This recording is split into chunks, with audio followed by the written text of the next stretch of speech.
Okay, well, here we are. I am just so excited to be able to have my friends, Sam Baker and his daughter, Sally Simon Baker, here. And they're going to be talking about these incredible books. The most important one that we're talking about today is Oscar the Mouse. And this is a book that has been in Sam's dream. Sam, who is a World War II Marine veteran who spent his career serving us, and I'm going to have him talk a little bit about that.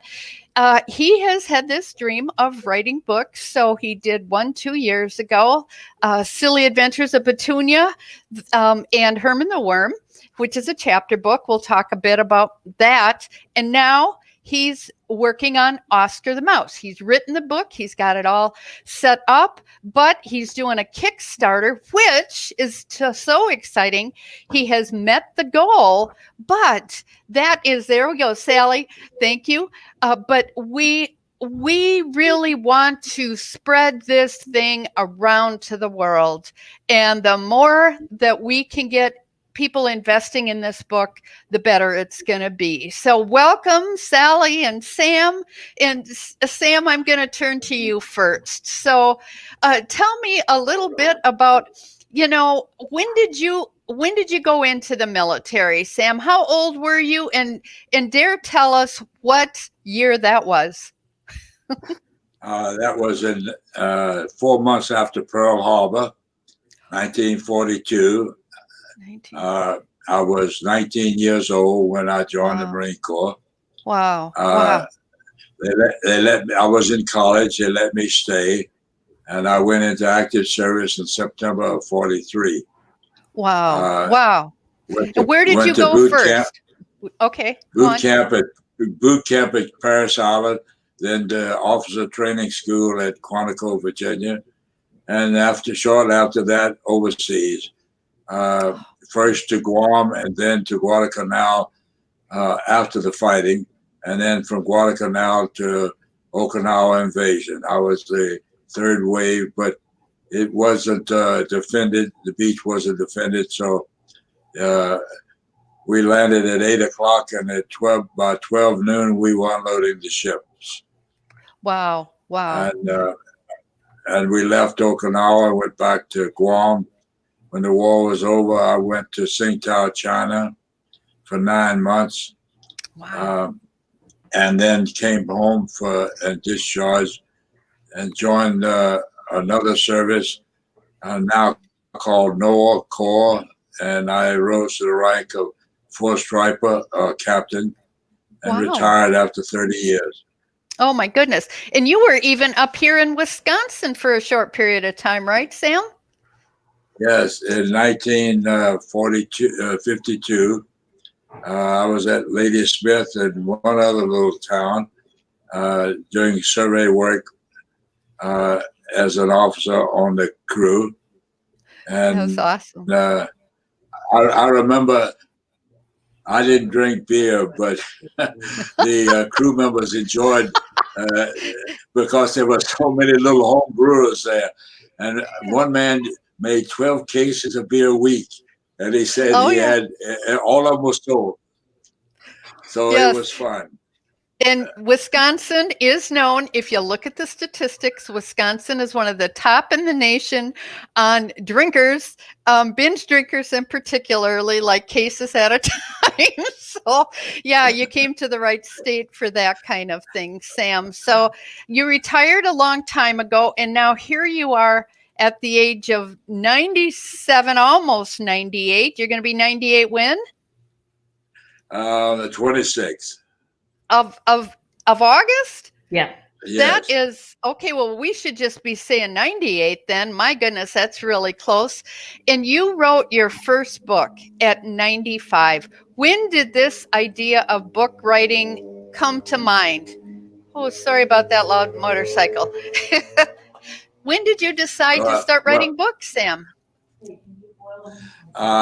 When I got a computer in the 90s, and my son said to me, and that's when my granddaughter was born, and my son called one day and he says, "Dad, you got a computer, now write the adventures of Herman the Worm that I used to tell them the story There of. it is. When Oh, yeah. uh, when I was stationed at Cape Canaveral during the John Glenn era, uh, I had to go downrange quite often. When I come back, the children didn't want me to read this story to them. They want me to tell them a story. So I created a story of Herman the Worm based on the big worms that used to be on the dill plants in our backyard. Oh, And wow. so they were about that big. They're enormous. And so Wow. uh, I wrote the story, and then a number of years later, Sally said, "Daddy, let's publish it." So it Wow. took time, and we published it. And I incorporated the children in it. Sally is Petunia, and Herman is in the worm. And then Emma was the woman that took care of me when I was a little kid. And it tells the story of everybody should be accepted for who they are, and not the color of their skin or anything else. And Oh, it's hard to do, but it can be done. oh, And how wonderful. Yeah, and that's just great. But you made Emma the character. She took care of the little girls. She was the little girl's best friend, and so Yeah. Emma's in the book, but as the best friend, the mother's best friend role. Yeah, and yeah, but Emma was a gal that you had told me about in my podcast when you were on there, that was just a young gal that took care of you, that your mom brought in to help take care of you. For the whole family. Yeah, the whole family. Sally, tell me about what it was like growing up, and your dad and his imagination, and these stories that he used to tell you. Well, they were just always really fun, and he would start to tell them, and he would tell stories. Some of the stories aren't in here because he had Herman going up in space with John Glenn, and he had, so he had Herman going on, other adventures. But it was always fun because he would say things, and then we would go, "No, Daddy, that's not how it is." And we would remind him, and then we would end up falling asleep or something. So it was a never-ending story. But your dad Well, had an imagination, and that's what you've said, Sam, that you think it's important children have an imagination. So talk about that a little bit. Why is that? well, Linda, look at it. If you want to invent something, it's not there. You have to imagine it before you Oh. do it. And if you don't get the children to imagine things, they lose out on that. Now, I was in an era when the radio was the primary entertainment, and that was all imagination. There was a Fibber McGee and Molly, where he had this closet full of junk, and it opened it up, and all these things would fall out. They had all this noise. You had to imagine that. You couldn't see it. Right. You had to imagine it. The children today don't have enough chance to imagine it. Everything is on the television. There's no Right. imagination unless you talk about Spider-Man imagining somebody being able to fly. But so I thought it was very important for my children to develop their imagination. And that's the reason I told these stories where they made the children had to imagine everything happening. We were at Cape Canaveral. They saw the rockets go up. I couldn't tell. I knew when every rocket was going up, but I couldn't Wow. tell them. But we'd be eating dinner, and I'd look at my watch and I'd say, "Why don't we go outside and look at the stars?"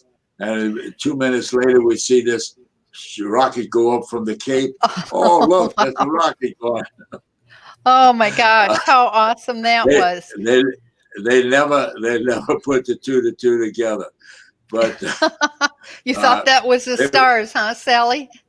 Oh yeah, no, it was quite clear that those were rockets. but they were such good children, and and the one thing we could get them to do, anything we wanted them to do, was to promise them to go fishing. They really loved fishing. And Mike was 3, and he could cast a line 50 feet, 100 feet, and he was pretty good at it too. And Sally was the best fisherman because she could catch sheep's head, which had a very tender bite on the hook, and you had to be able to feel it before you jerked it. And she was the only one who could catch sheep's head. So it was a great time. The children, I have pictures. I think that was the greatest time of our family life, was when they were small like that. Oh, wow. But you were gone quite a bit. Sally, do you remember your dad being gone that much? Not really. No. Okay. So I didn't see Sally. I didn't see her till she was 6 months old. Oh, I left on Tuesday, and she was born on Thursday. And I stayed in Alaska, and but we made up for 6 months in a short time. I came home that night, and Janet, my wife, said, "You feed her." So I was feeding her green peas out of a bowl, and we were laughing and all. And she took the bowl and put it on her head, and with all the peas all over. Oh gosh, that didn't go over well with Mother, but we got along well. So Sally, you have learned imagination. Have you written any books, or you own your own business? So that came from imagination, right? Yeah, well, came from great ideas, just coming up with ideas of how to help businesses or how to promote their own business so that other people would know about it. Right. Want to talk about Oscar? Yes, talk about Oscar and why. How did Oscar come to be, Sam? Well, I had trouble sleeping one night some time ago, and I thought about when I was a kid. They used to say the boogeyman is under the bed, and so of course we grown-ups know that there's no such thing as a boogeyman, but the kids were frightened of it, and so I felt that why not create a book and debunk the boogeyman? And so I felt okay. And when I was about 10, I was given a white rat. She was about this long, and the tail was about that long. And she was the nicest pet you would ever want. She was so clean. She was always bathing herself. But my mother wouldn't let her in the house. So I had to build a cage and put her outside. And so I incorporated her as the mouse in Oscar the Mouse. And a friend of mine introduced me to Lisa, who was a cartoonist, and she was great. She's done a fabulous job. The book, its success will be based on Lisa's drawings. And then we were able to find this young lady up in Salt Lake area that did the coloring. I think the book is a fantastic book. I think children of all some of the people here at the V have read it, and they read it twice, and they said it's a delightful book. And great. Some of them have purchased it with no children, but no Well, Dad children has of had their a- or grandchildren, but they just wanted to come. This is a draft copy of what the book will actually look like, and Dad passed it around so people were Yeah. able to see it. We were test marketing it with different children and obviously with grandparents and great grandparents. Right. So they got to be on the test marketing, and then they hopped on the Kickstarter to get it too. Yeah, lots of people have ordered this book, pre-ordered this book, right, Sam? So, Right. we're excited to be able to already be selling some of these books, but there's lots more that we want to sell and get them worldwide because they really fit. So, okay, so what is that page that Sally was showing? What is that? That's the one where Oscar tells Mimi that he is the boogeyman, and they both start laughing so hard fall down. Okay, all right. Yeah, one of the things, Sam, that you talked about on my podcast was the whole thing with color. In your day living in Mississippi, of course, this was a big issue back in your day, and it's become an issue again. But the whole thing, I love the thing you said about how we view people. How did you put that? We have to look at people for who they are, and not who they are, not what you perceive them to be. I love that line. I love that line. That is so valuable. The other thing you said, and I know if Josh isn't on here now, he's going to be watching it later. Josh, my friend, is blind. What did you say about how we should view people?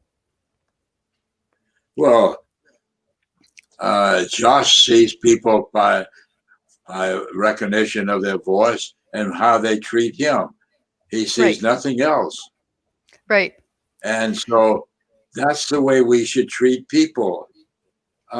We taught Sally and Mike to not be judgmental of people. Judge people by how they act and how they treat you. And that's the way the world should be.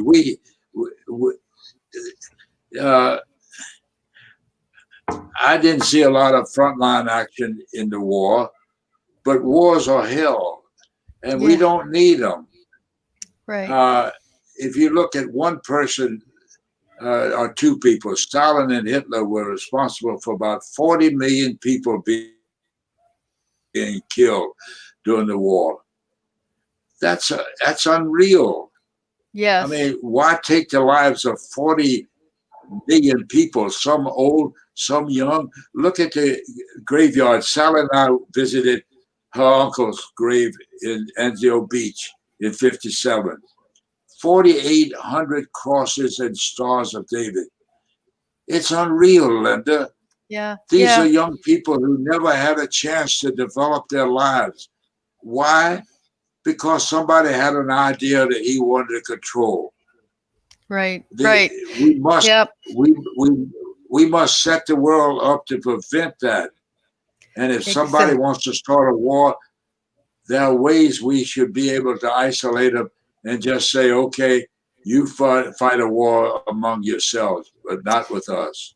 Oh, Sam, that is such a great message. And the whole thing in this book is about peace. It's about love. It's about joy. It's about acceptance, right? Isn't that the message that really you have in both of your books is acceptance and tolerance and love?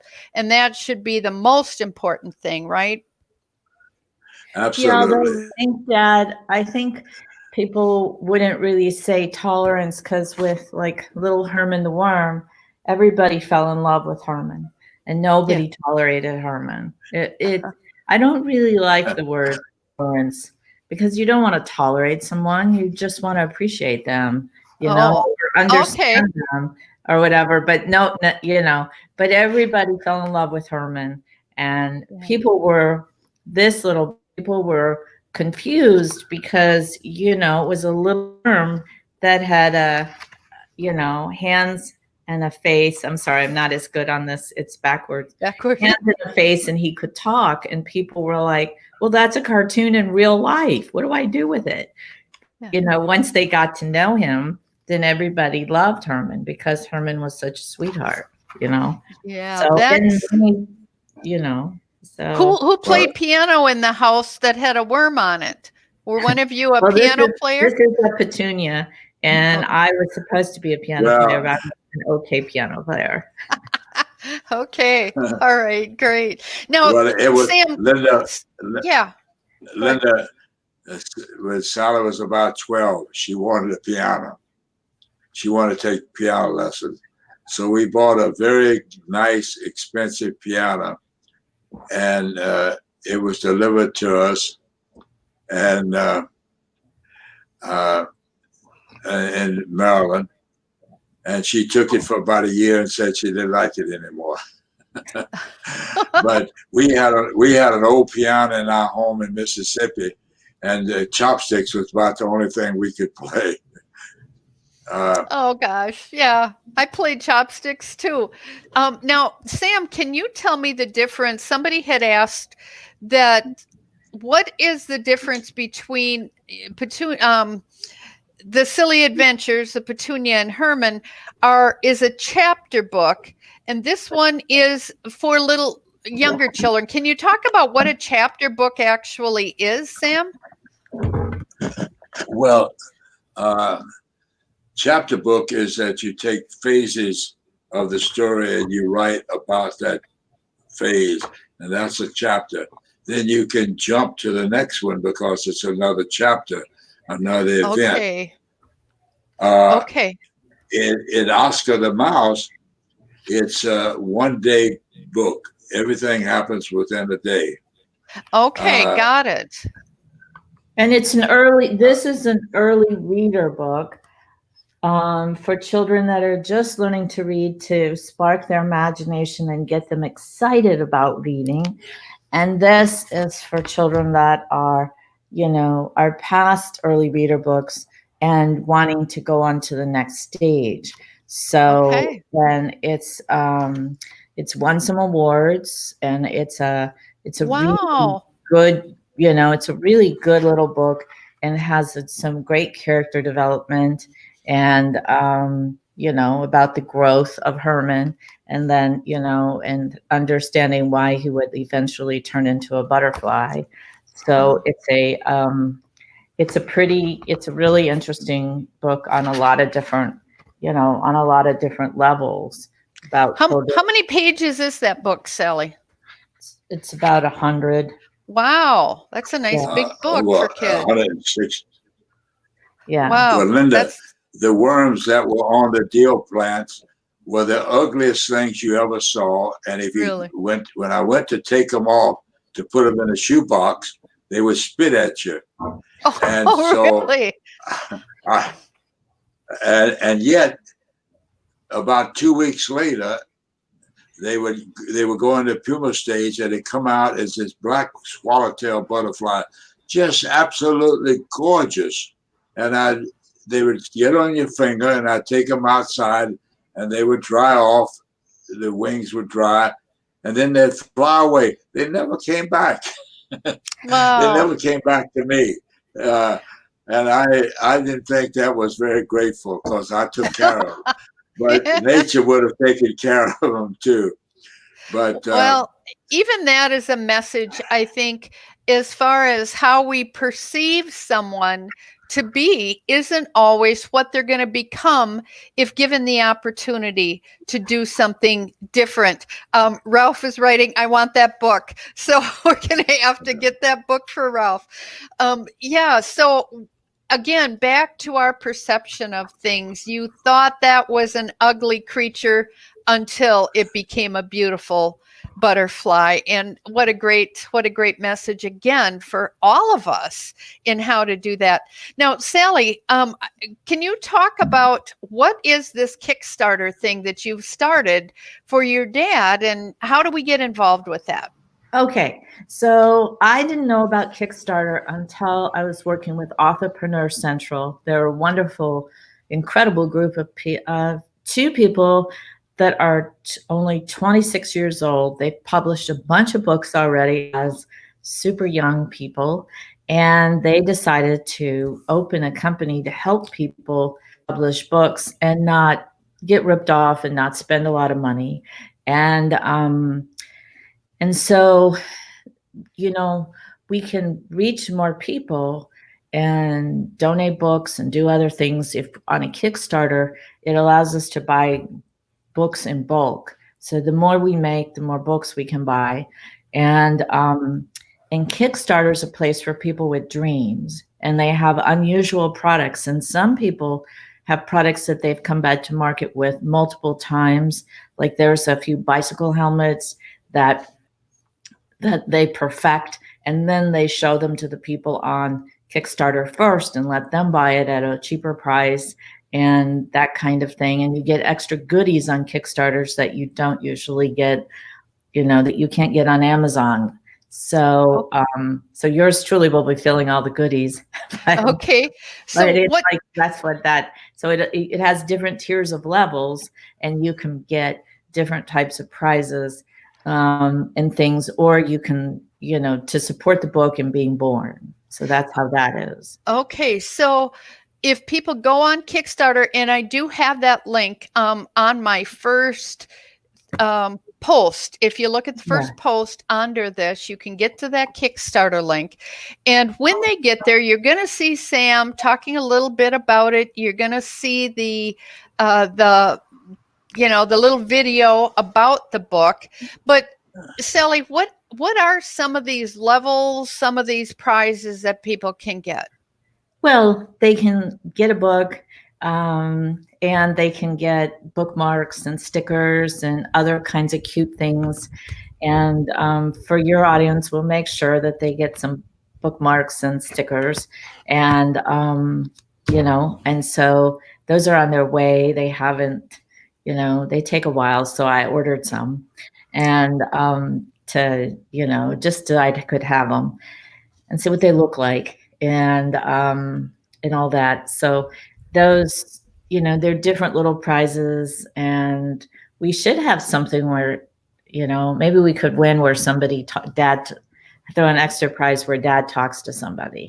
Oh, yeah, that would be a worthy prize. And, one of the things I've seen, and this would be so cool, if you've got a child who's having a birthday, to have Sam wish them a happy birthday on a video. We can record some of those. It just would be very special.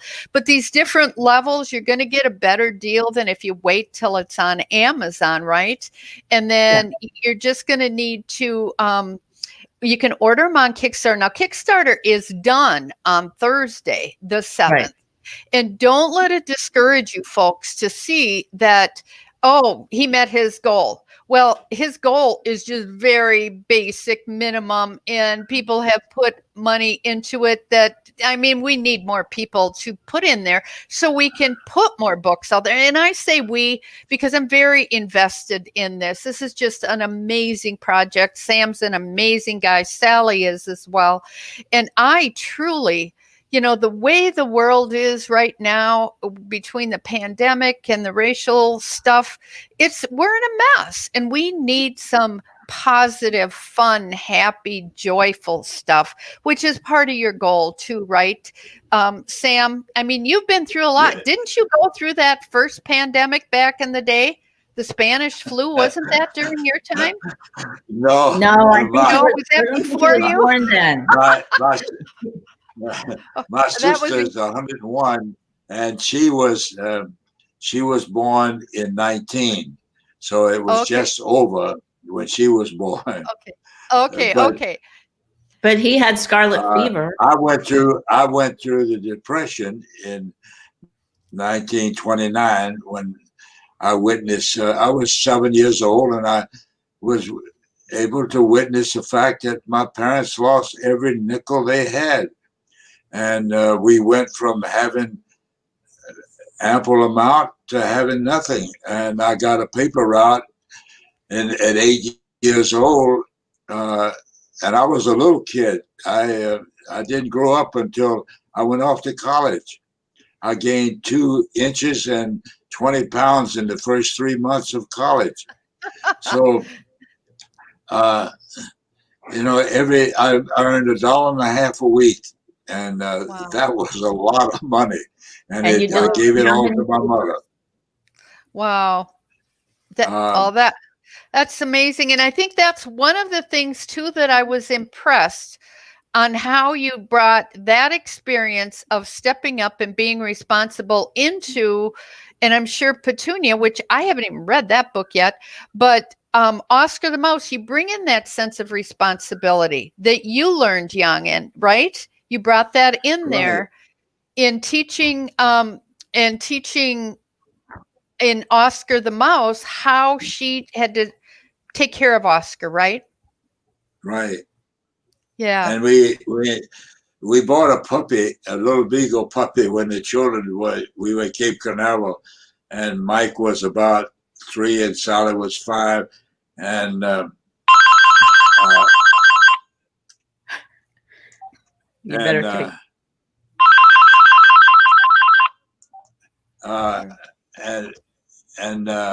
The next morning we came down, came to breakfast. The children were eating breakfast, and I said, "Have you fed Spot yet?" "No." I said, "Then you can't eat before Spot eats." "Why?" "Well, Spot can't get his food. Who's going to feed him?" "Oh." So they stopped eating and went out in the garage and got Spot, brought him in, gave him a bowl of milk, which they poured out themselves. And they stood there and watched him until he drank it all. And his belly got big. And then they were able to finish their meal. But you have to teach. Children learn quickly. Yes. But you have to teach them. You have to give them examples. Yes, absolutely. And we can give them examples of greater things in life by not being judgmental and loving people. Oh, what a great message, Sam. And I know we had put out that we were going to be giving out 6 books during this broadcast, but I'm telling you, this is my first time using StreamYard and streaming into Facebook, and I can't see who is posting on Facebook. So I can't offer that. But what we're going to do when we get done with this is we're going to have another party. We're going to have a watch party. And at that one on Facebook, I'll be able to see who is watching. So we'll save this. We'll put it on Facebook. And Ralph is the only one on here. Ralph, thank you. I can see you're the only one, and I know a lot of people were signing into Facebook. So we're going to pick those 6 people. Ralph wants a book, so maybe we'll get Ralph a book. Thank you, Ralph, for showing up. He's my husband, and I do appreciate him showing up. But we're going to give out 6 books, 3 of the Silly Adventures of Petunia and Herman the Worm. And we're going to give out 3 of Oscar the Mouse and some stickers and some bookmarks. So at this next event, when we send this around, we've still got a couple days on Kickstarter, which we want to do. And even after Kickstarter's over, this event is not over, because as long as we're printing these books, people need to read them. So Sam has already left a legacy as a veteran, working on our country, saving us, sacrificing, and now here he is giving us all a incredible legacy to not give up. We don't just retire, and Ralph and I have talked, my husband and I have talked about this a lot. Just because we are retired, we're not done. We're not done till we're dead, right? We still have a message. We still have imagination. Sam, you got something to say? Look at us over here, Sam. You're looking at the wrong place. Linda. Yeah, there we go. After I retired from the church, I became the world's first GPS salesman. Really? People today take their phone, and they get GPS. When I sold the units, they were this big. They weighed 45 pounds. The antenna weighed 12 pounds. It cost you $50,000 for one unit, and you had to buy 3 units. Made $150,000 to get into GPS. Now only surveyors were buying them. What and year? It took you 6 hours to get a position. This was in 1985.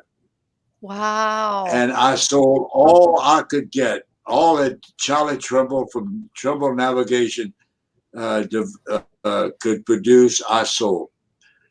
Wow. And people don't realize it. But when I saw the demonstration in Annapolis, Maryland, I went home and I told my wife, it's going to save thousands of lives every year, and it's true, and it's one of the greatest inventions that was ever conceived of.